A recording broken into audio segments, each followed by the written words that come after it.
Na verdade, não vai ser uma entrevista, vai ser um diálogo entre amigos, né? Três mentes brilhantes que estão aqui nesse palco. Os dois são inteligentes, eu, por conta da pele oleosa, me considero também uma mente brilhante. Gostaria de falar sobre um assunto bastante interessante. Gostaria de começar abrindo para o pastor Lidiel. Pastor Lidiel, sabemos que o senhor é um dos pioneiros aqui, né, dos adolescentes. Nós gostaríamos de saber um pouquinho da história de quem é o pastor Lidiel. A galera aqui da região conhece. Eu, por exemplo, sou lá do Paraná, lá do Sudoeste, não tinha tanto contato assim, não conhecia. E talvez tenha uma galera que ainda não saiba quem é o pastor Lidiel. O senhor poderia falar um pouquinho sobre si? Com certeza. Vamos lá então. Eu nasci no campo missionário, né? Não sei se vocês sabem, o pastor Niltinho, durante 12 anos foi missionário em Minas Gerais. Então eu nasci lá na região do Vale do Jequitinhonha. Meus pais eles eram missionários em Jequitaí, só que não tinha hospital em Jequitaí, então para as mulheres ganhar os seus filhos tinham que ir 1 hora de distância até Montes Claros. Então eu fui registrado em Montes Claros. Então sou mineiro, nasci em Montes Claros. Por volta dos 8 anos, daí papai retornou para Santa Catarina. Então a gente passou em algumas cidades aqui: Fraiburgo, Curitibanos, Chapecó, Lages e depois Blumenau. A questão do chamado ministerial, eu tive um chamado muito forte quando eu estava em Lages. Eu sempre cresci, e você sabe, né? Filho de pastor, o pessoal já diz, né? Filho de peixe, peixinho é. Então me chamavam de pastorzinho, pastorzinho. Eu odiava que me chamavam de pastorzinho, né? O senhor pulava sobre os bancos também da igreja? Nossa, imagina, todo tipo de arte, né? A gente fazia também, junto com aquele ali, com esse aqui, a gente fez muita arte na igreja. Mas eu odiava que me chamasse de pastorzinho, né? Queria ser crente, queria contribuir na igreja, mas jamais queria ser pastor. Só que em Lages, o Eliseu lembra, a gente estava junto lá, teve uma atividade dos jovens na igreja, eu participava, e tinha uma gincana, que tinha que alguém representar o grupo e descer correndo no porão da igreja. E ali eu fui escolhido para representar meu grupo, eu era magrelo, corria pra caramba. Quando eu fui pular as escadarias da igreja, lá tem uma parte baixa, eu bati a cabeça, eu tive um acidente ali, eu quase morri. Resumindo a história, eu passei, somando as 2 vezes que eu tive que ficar internado, 4 dias na UTI, mais uns 30 dias no hospital. Então, no hospital eu tive uma experiência muito forte com Deus, né? E ali eu tive um chamado. Naquele mesmo ano eu comecei a buscar a Deus com mais intensidade, tive o batismo no Espírito Santo, e eu sabia que a minha vida seria dedicada para essa questão do reino de Deus, né? Comecei a aceitar, quem sabe ser pastor, missionário, enfim. E daí foi em Blumenau que as coisas começaram a tomar forma, né? Eu estava fazendo faculdade de ciência da computação, e o Senhor falando comigo a respeito do chamado. Eu falei: Senhor, estou à sua disposição. E foi no ano 2004, em janeiro, que eu casei com a menina que eu estava namorando, a Júlia, minha esposa. A gente ficou 4 anos no seminário, e no seminário Deus me deu a confirmação de um projeto com os adolescentes da cidade. Eu já trabalhava, eu já era líder e professor de escola dominical dos adolescentes antes, e Deus me deu um projeto, o projeto Força Team, com um braço do Escotinho. E a partir dali, quando a gente voltou depois de 4 anos no seminário, a gente teve liberdade para começar então a fazer esses trabalhos, esses projetos, e daí que a gente também deu a ideia para a convenção, né? O papai na época era vice-presidente, falei: precisa ter início um trabalho como o da UMADESP, né? Os adolescentes de todo o estado, e daí eu tive a oportunidade também de compor a primeira diretoria, junto com o pastor Adilton, o pastor Jorge Lara e o pastor Roberto. Legal. Interessante que o pastor falou aqui, que ele namorou e casou, né? Interessante falar para os adolescentes que quando você quiser namorar, é para casar. Só um parênteses que eu quero abrir aqui, tá ok? Pastor Eliseu, poderia falar um pouquinho sobre quem é o pastor Eliseu? Então, da mesma forma, eu creio que aqui os adolescentes aqui já nos conhecem um pouco, da mesma forma crescendo na igreja, recebendo a pecha de filho pastor, aquelas cobranças e exigências, mas em tudo Deus trabalhando, e lá no fundo do coração, aquele pensamento, aquele ardor, aquele desejo de fazer a obra, mas exteriormente fugindo, contrariando, timidez ao extremo, e o pastor Lediel lembra, mas foi afunilando as coisas, então abrimos mão para também trabalhar na obra. Eu nasci em Xaxim, pertinho lá do oeste, sudoeste. Xaxim, Santa Catarina, é oeste de Santa Catarina, e fomos descendo em algumas cidades até chegarmos em Joinville, que estamos aqui abençoados hoje com essa galera. Eita aí. glória, bênção. Pastor Lediel, me diz uma coisa, desde quando o senhor começou assim, trabalhar com adolescentes, nós estamos vivendo uma transição geracional, né? Eu percebo que muitas coisas mudaram. Eu sou do tempo quando eu ia na igreja, talvez o senhor vai lembrar também desse tempo, vocês vão lembrar, que quando o menino, a menina saía para fazer bagunça dentro da igreja, o porteiro pegava pela orelha e levava lá para a mãe, né? Pendurava pela orelha e levava lá para a mãe. Muita coisa mudou desde esses tempos, né? Eu digo isso desde esses tempos, questão de 15 anos atrás. O senhor sente essa diferença de lá para cá, assim, vamos dizer assim, da sua época, né, para a atual agora, nós estamos vivendo? Assim, o processo de mudanças geracionais, né, sempre aconteceram, mas nunca de uma maneira tão acelerada como nós estamos vendo agora. Se você pegar essa galera aqui, pega um adolescente de 17 anos e um de 11 anos, a gente já vai encontrar entre eles, né, grandes diferenças nas experiências que a gente está tendo. Pela influência do mundo digital, o aceleramento da tecnologia, né? Também as mudanças que atingem a realidade da igreja. Então, é claro, tem muita diferença. E naquela época, como é que era feito assim, para juntar a galera? Hoje em dia nós temos WhatsApp, né? Tinha os grupos de Orkut. Chegou a ter Orkut, né? Cheguei a ter Orkut. Alguém sabe o que é Orkut aqui? Alguém sabe? Poucos adolescentes sabem o que é isso, né? Antes do Orkut tinha o MSN. MSN, você reunia a galera no MSN, ali no Orkut, como é que era o negócio? Sempre aproveitando as oportunidades, né? Usando as ferramentas. Do tempo ainda onde, né, tinha os programas fortes de rádio, né? O programa de rádio ainda é usado, mas naquela época era praticamente o que a gente tinha, né? E aí, pastor Eliseu, você recebia muitas daquelas notificações, assim, quando estava conversando com alguém, não respondia, de repente a janela tremia, assim, como é que era? Tinha bastante, né? Tem o mais antigo ICQ que fazia quando vinha mensagem, e a gente, tem mensagem aí, e era muito legal as interações, mas tem essa transição, como vai mudando as expectativas.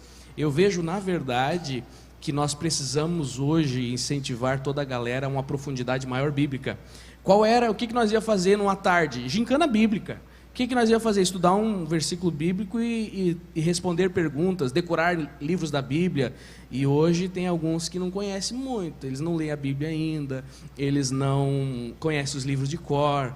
Então, nesse aspecto, a transição foi acontecendo, alguns foram esfriando. Claro que tem muito mais tecnologia e é mais fácil na palma da mão achar um versículo, né? Mas é importante também ter guardado na mente e no coração. Importante, é. Eu vejo também que os adolescentes hoje em dia, eles conhecem bastante Bíblia, não é?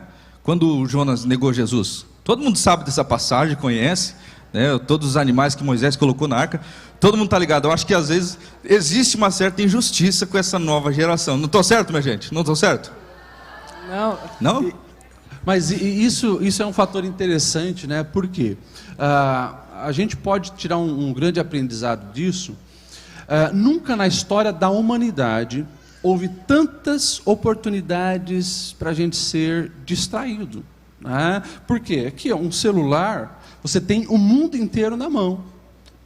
Você tem um jogo novo todo dia, se você quiser, um seriado novo para assistir todo dia, se você quiser. Então, assim, das táticas que o nosso adversário usa para prejudicar o conhecimento da verdade, uma delas é a distração. E talvez hoje é a maneira que o nosso adversário mais tem usado para conseguir nos afastar dos propósitos de Deus, a distração. A gente sempre está ocupado com alguma coisa, com uma tela diante da gente, é encantador, porque o mundo inteiro, né, está diante da gente. Por isso, uma das habilidades que os nossos adolescentes precisam urgentemente desenvolver, se você deseja mesmo viver aquilo que Deus tem para você, é a disciplina com o tempo.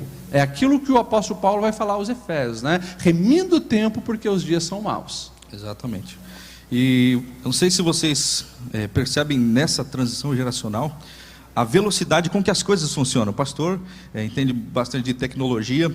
O senhor consegue dimensurar esse parâmetro de como era mais antigamente para agora, o uso da tecnologia excessivo? Quais são os males que o senhor acha que isso trouxe para a nossa geração mais atual? A gente vê muito claro, o pastor Lediel também como psicólogo tem acompanhado, tem um livro inclusive muito bom sobre isso, como eles vão perdendo não somente a alegria de viver, mas a sua autoimagem, a sua autoestima, porque ele acaba se comparando muito. Então está tudo ali na palma da mão, uma facilidade, ver coisas que são irreais. E as gerações anteriores não tinha isso. Para ficar sabendo uma notícia de um familiar, nossa, demorava um tempão. Não é minha época, é mais atrás, né? Mas a gente lembra disso. Então, tem coisas que não mudaram, o acesso a Deus, a maneira de se desenvolver espiritualidade, mas a tecnologia tem acelerado a transição geracional. Como o pastor Lediel falou, alguém com 17 anos aqui já é diferente a sua linha de pensamento, o seu propósito, a maneira de interagir, quanto alguém de 11 anos. Cada vez mais interagido. A Bíblia diz, né, que as coisas estariam andando mais depressa e a ciência se multiplicaria. Exato. A gente percebe também, foi citado aqui agora, essa questão dos graus comparativos, né?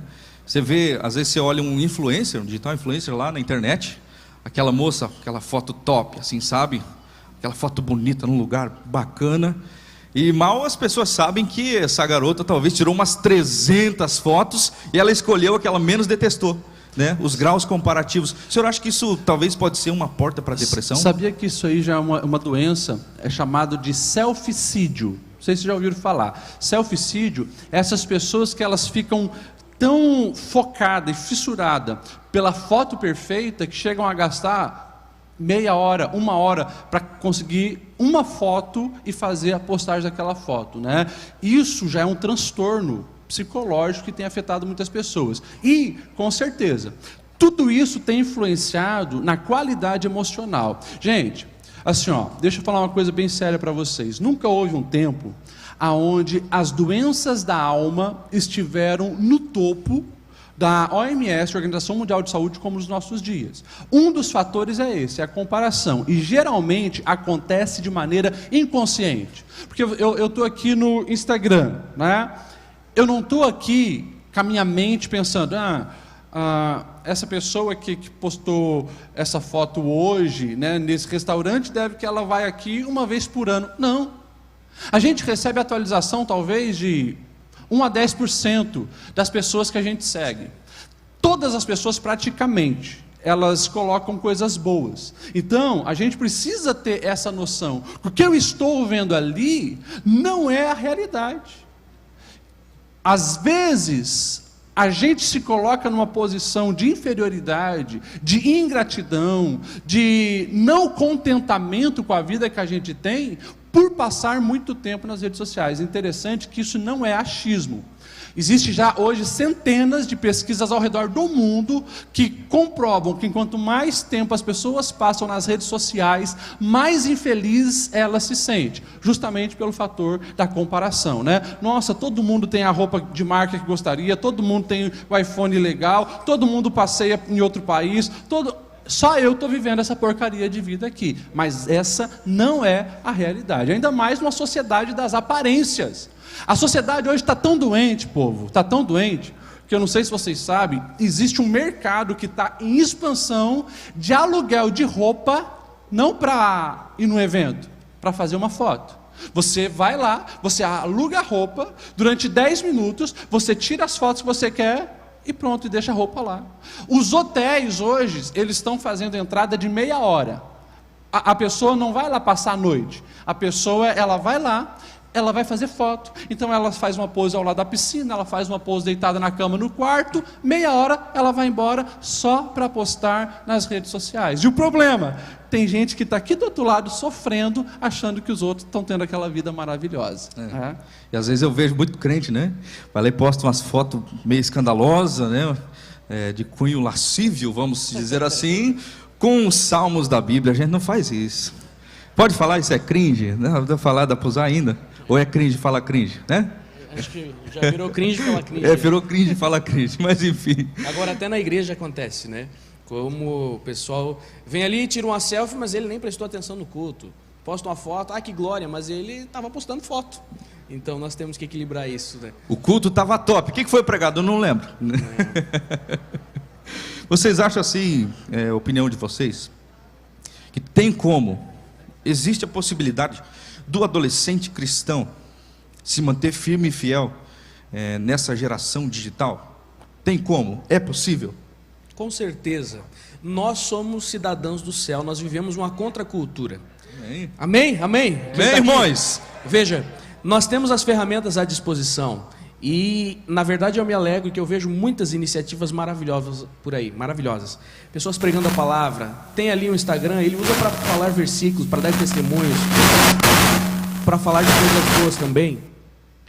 E nós estamos fazendo esse bom uso. Precisamos melhorar, claro, não deixar que isso nos molde ao mundo, mas usar as ferramentas para pregar o Evangelho. É possível sim, e eu creio nesta geração, comprometida com o Espírito Santo, se deixando ser usado pelo Senhor e fazendo a diferença no mundo. Nós temos visto isso e estamos testemunhando um grande avivamento. Esse start de ministérios que a gente tem proposto para essa conferência tem funcionado, tem sido real.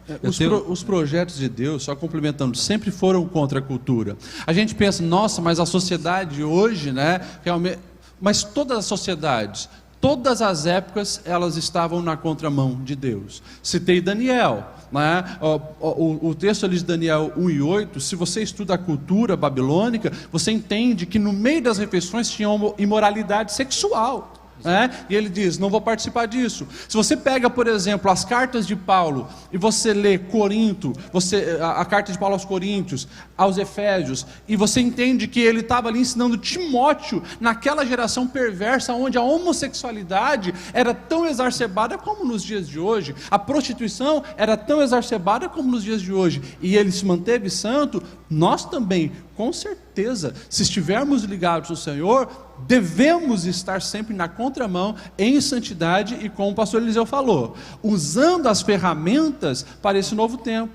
Deixa eu fazer uma aplicação para que nós venhamos entender isso, gente. Assim, em todo tempo, Deus nos dá oportunidade de fazermos a diferença. Por que você acha que os evangelhos foram escritos em grego?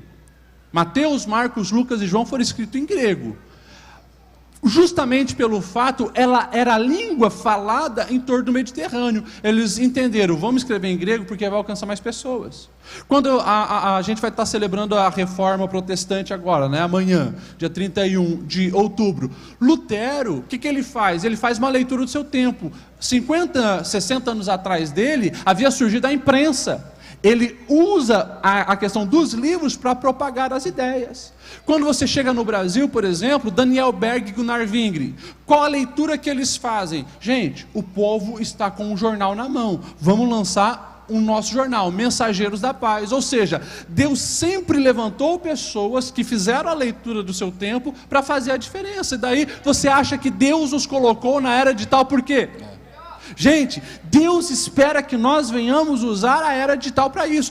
Pastor Ediel, mas você viu a notícia? O Facebook agora mudou de nome, é Meta, né? Agora as coisas vão tomar uma nova proporção digital, o anticristo está chegando. Gente, tudo bem, o anticristo está chegando, né? Vai usar tudo isso, nós estamos sim já sendo monitorados o tempo todo através da tecnologia, só que nós vamos, enquanto estivermos aqui, não sermos arrebatados, usar tudo isso para a glorificação do nome do Senhor, para a expansão do Evangelho, amém? Amém. Pastor, quer complementar? É isso aí. Paulo diz, façai tudo para a glória de Deus. O que está na nossa mão, vamos fazer. É claro que precisa desenvolver relacionamento com Deus. Não vou sair querer pregar sem conhecer a palavra, sem ter experiência com o Espírito Santo, que eu posso causar dano. Precisa ter o conhecimento de Deus e também não ficar à expectativa de um grande aparecimento extraordinário, que um anjo flamejante apareça na sua frente. É no dia a dia, é no devocional, é naquele momento que você lê a tua Bíblia, se não entendeu, lê de novo, ora uns minutinhos, fala com Deus, é de pouco a pouco, e aí você está preparado para quando chegar a hora de Deus te usar, né? E eu vejo, é esse momento que está chegando, para adolescentes, para líderes, para nós como pastores. Estamos num período muito forte de transição. Eu imagino uma corrida com troca do bastão, né? nós temos que pegar o bastão da geração anterior e passar para a próxima. Não somente eu, mas todos que estão aqui e estão nos assistindo. Fazer essa transição e não deixar que o Evangelho venha decair, convencido pelas heresias ou enfraquecendo espiritualmente. Eu escutei uma frase esses tempos atrás que me fez ficar com sangue no olho e pular dessa altura assim. Que frase foi essa? Essa é a pior geração de crentes que já pisou na terra. Você concorda com isso? Não. Ah, fala com a minha mão, por favor. Sabe um negócio que eu falo com a minha galera lá? Digo, gente, nós temos tudo para ser a geração de crentes mais poderosa no Espírito Santo que já pisou na face da terra. Cara, olha as ferramentas que nós temos. Olha a tecnologia toda que está à nossa disposição.